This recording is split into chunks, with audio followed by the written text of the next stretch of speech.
Bonjour à tous, j'espère que tout le monde va bien. Je vais continuer l'étude du catéchisme de Super Ego. On était rendu au point 3. Nous sommes tenus de souvent louer Dieu par sa perfection et sa bonté infinie, surtout après avoir reçu de lui des bienfaits. Et on avait fini et on avait dit il faut donc prendre l'habitude après chaque bienfait de dire les belles oraisons éjaculatoires suivantes. Dieu soit loué, gloire soit au Père, ou loué soit Jésus-Christ.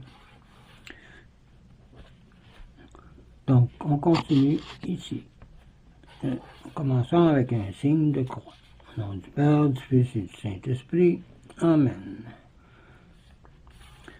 Loué soit Jésus-Christ. On remarque du reste que cette dernière formule peut très bien servir de salut et qu'elle est plus belle, plus aimable que les formules banales usitées dans le monde.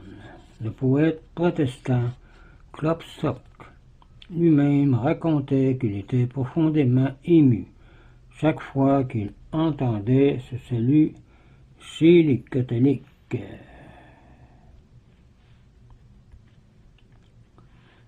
Et si la maladie nous rend la parole pénible, louons Dieu du fond du cœur, car Dieu, qui n'est pas corporel, n'a pas besoin du son de la voix. Il regarde le cœur et se contente de notre volonté, disait saint Augustin. Mon âme bénissez le Seigneur, et que tout ce qui est au-dedans de moi bénisse son saint nom, disait David dans le psaume 103, versets 1 à 3, etc., ou complet. Je bénirai le Seigneur en tout temps. Sa louange sera toujours dans ma bouche, disait-il. Voir psaume 34, 1, et ainsi de suite. Le nom du Seigneur est digne de louange, du lever du soleil jusqu'au couchant, qui est semblable au Seigneur. Voir le psaume 113, versets 3 à 5. La louange de Dieu est dans notre propre intérêt, car par là nous attirons sur nous des bénédictions divines plus abondantes. Passons plus en détail maintenant au respect de Dieu. Et qu'est-ce que Dieu interdit? 1. La prononciation inutile du nom de Dieu et d'autres noms sacrés. Bien des personnes ont l'habitude de dire à tout propos « Mon Dieu, Jésus, Marie, Joseph, etc. » Si nous l'avons, il faut absolument supprimer ce désordre et rendre attentif notre prochain. Car quand on aime Dieu, son Seigneur, de tout son cœur, et qu'on voit son saint nom profané de la façon la plus révoltante, il est impossible de le supporter sans indignation, disait saint Bernard. Et la prononciation inutile du saint nom de Dieu ou de Jésus ou d'autres noms sacrés est au moins un péché véniel.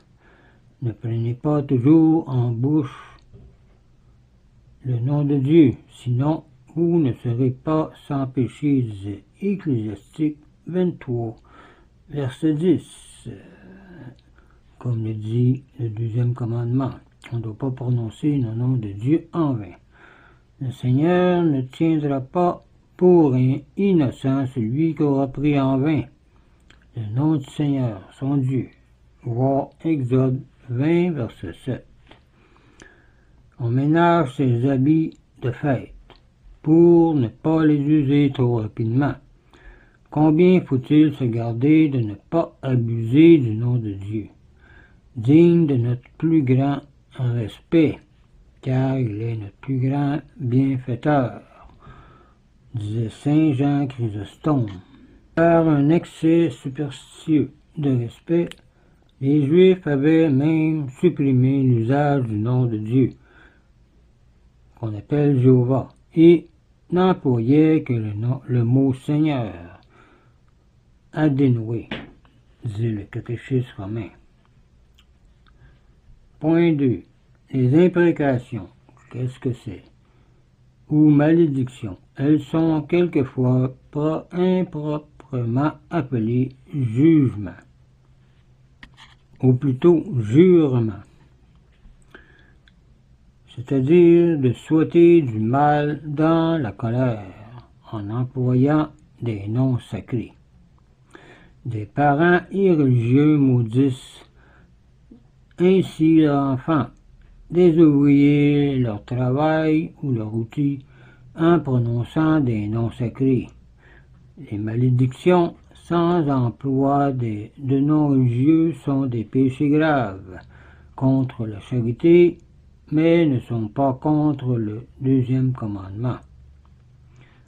La bouche des chrétiens ne doit que bénir, dit saint Pierre. 1 Pierre 3, verset 9. Comment pourrons-nous recevoir le corps du Christ sur la même langue dont nous abusons pour maudire et offenser Dieu et offenser les autres, ou maudire le prochain? Dieu punit souvent ceux qui maudissent en laissant s'accomplir l'imprécation. Comme j'ai dit, l'imprécation, c'est une malédiction. Saint Augustin raconte qu'une mère maudit ses fils qui l'avaient battu. Ils furent frappés de violentes convulsions et commencèrent à errer de région en région jusqu'à ce qu'ils arrivassent enfin à Hippone, la ville épiscopale de Saint-Augustin, et fussent guéris par les reliques de Saint Étienne. Saint Ignace de Loyola demanda un jour l'aumône à un gentilhomme espagnol. Celui-ci se fâcha et commença à lancer cette imprécation. Oui, il commença à lancer cette imprécation. Que je brûle vif, si tu ne mérites pas le bûcher. Bientôt après naquit l'infant, héritier du trône, et tout le monde témoigna sa joie par des salves et des feux d'artifice. Ce gentilhomme alluma par imprudence un baril de poudre et mourut misérablement d'horribles brûlures. Si le laboureur laboure et sème avec des imprécations, des jurons, il est juste que ses récoltes soient maudites. Est-il étonnant que des bêtes meurent après la malédiction dont elles sont l'objet?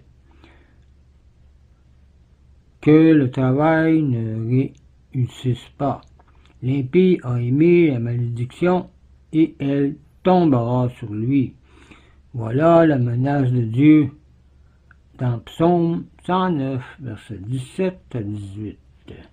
Donc, attention à ce qu'on dit, car la bouche parle de l'abondance du cœur, comme le dit l'Évangile.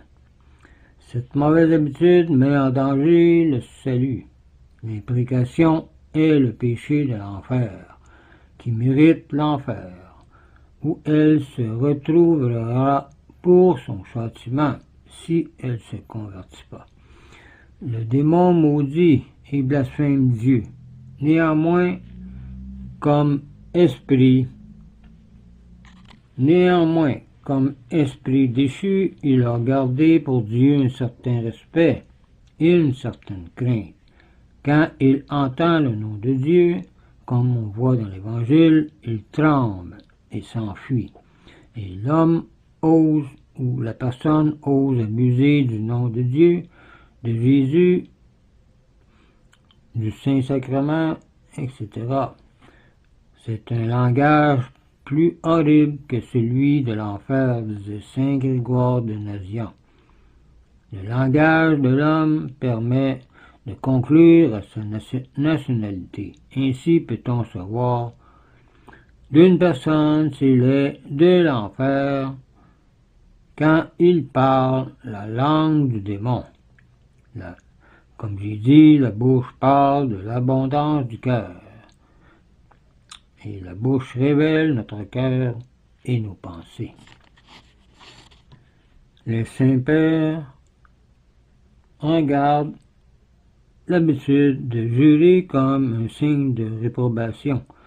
Ceux qui maudissent Dieu périront sans ressources, dit le psaume 37, versets 22 à 34. Ils ne posséderont pas en plus le royaume de Dieu. Voir 1 Corinthiens 6, verset 10. Donc la gravité de la malédiction dépend de la gravité du mal que l'on souhaite et du sérieux avec lequel on le fait. Mais même légère et irréfléchie, elle reste un péché plus grand que la prononciation vaine du nom de Dieu, parce qu'elle blesse en outre le respect dû à Dieu, la charité due au prochain.